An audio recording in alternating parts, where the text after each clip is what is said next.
I answered that already. All right, and then I guess the other question would just be, you sort of touched on this before Yeah. I was gonna ask it. But I think some people are wondering why you were so much more vocal criticizing President Biden than you are now, even when President Trump seems to do things that, knowing you as long as you do, even though some of the things you're saying are totally consistent and you've said them before, there are some times where you've opted to pull punches against Trump. You know, one day I want to meet some people, you know, because that's like this fictitious group of people that I never bumped into on the street, you know, some people. 10 months, 10 trips to Washington I did to sit down with the previous administration. 10 trips. And constantly told them how important it is. On one of those trips, I was told that this is like a gallstone. It's going to hurt, but it'll pass. I said, well, maybe you want to pass it.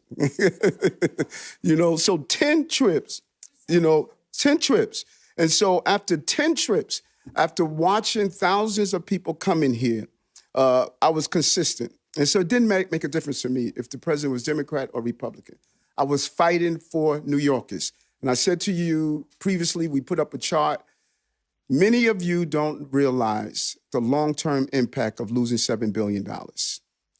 The long-term impact is going to impact this city for generations to come, for generations to come.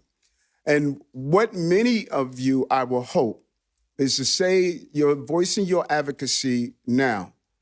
Where were you when we were getting 4,000 migrants and asylum seekers to this city a week? Where were they?